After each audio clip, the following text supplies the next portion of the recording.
Levinson here live at Simplesio Field. And folks, we've still got baseball happening here right now. It is the semifinal game between McLennan and Walter State. McLennan fighting for their season. Walter State, if they win, they'll have a chance to play Salt Lake twice. A win on Friday, if Walter State wins tonight, would give them the championship. Although right now, Walter State trailing 18-12 in the 8th inning, top of the 8th, as we've got a play here at third. Looks like the McLennan player there is safe. So right now, McLennan has the 18-12 lead in the top of the 8th. They're trying to get some insurance right now to hold tight and keep their season alive and get to Friday. And if McLennan wins, these two will have a rematch on Friday. But earlier, we were trying to find out who would meet them in the championship game Friday or Saturday this morning.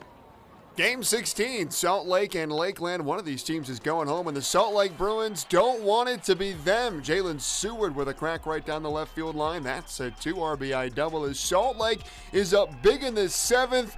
Now Avery Dozy floats it into left, and that'll drop for a base hit. One Bruin scored. Now here comes Seward as it's a stand-up double for Dozy, but wait. The throw is awry, so Dozy can head over to third, but that's not it. The ball is lost somewhere in the dugout, and so Dozy can stroll his way home as Salt Lake, now up 10, has enough for the run rule in the 7th. And while it was Jackson Grossman's day for the Bruins on the mound, allowing just 2 through 6, it's Dan Brousseau who puts a fork in this one as Salt Lake is on to Friday. They get it done on the run rule. 12-2 is the final from Thursday afternoon. Extremely proud. Salt Lake's never been in this situation before, so we're pumped. It took a lot to get here from our players, and I know they're gassed. The last 2 days coming into this one, we wanted this matchup again. It worked out to where we were able to get it, and the guys competed their tails off. And we're thrilled and excited for the next opportunity, and we'll see where it takes us next.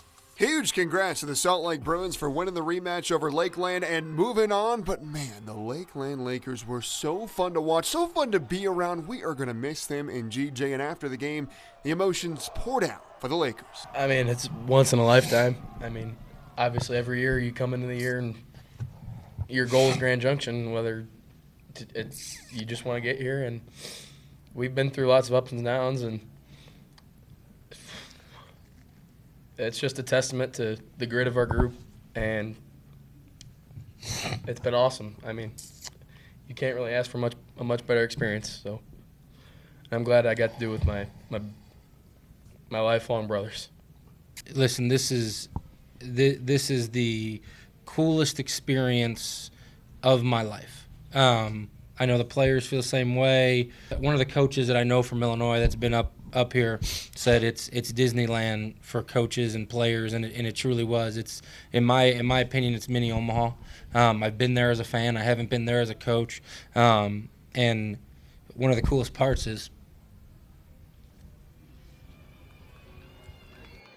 getting to experience that with these guys, and then my 4-year-old kid, my wife, and then my old man. Like it's cool.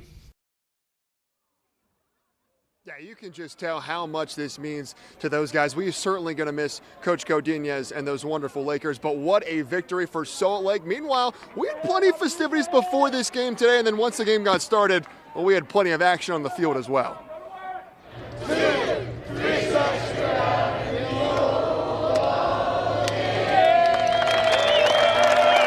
Challenger baseball on the field ahead of Game 17, a semifinal game between Walter State and McLennan. Both teams were on the field making friends with the Challenger players. Such a great environment. And shout out Raymond, he killed the national anthem. At the twilight's last gleaming.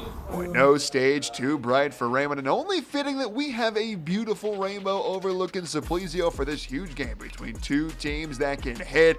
And they didn't waste time doing just that. Owen Smith with a base hit through center. That will score a Highlander. They lead it 3-0. We're still in the top of the first. Now Brody Cheer sends this one flying in a right.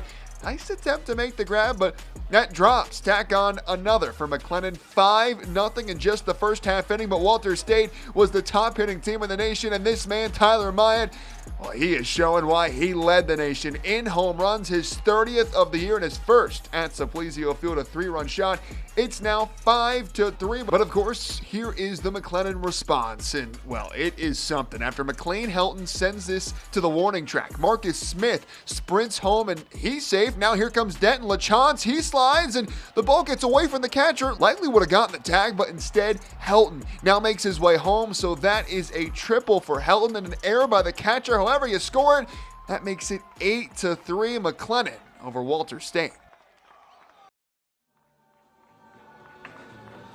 And as we stand right now, McLennan, they have the 18-12 lead. No score since we started here tonight, as it's just so awesome to have baseball still going on right here. And so the situation is Walter State now at the plate.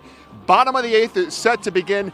Down by 6, the Senators are going to try to make a comeback here as McLennan has held the lead for almost all of this game. But again, if Walter State, if they can find a way to make a comeback, they'll be playing for a national championship on Friday. Here live from Simplesio Field, that's all my time for sports. I'm Big Will Evanson.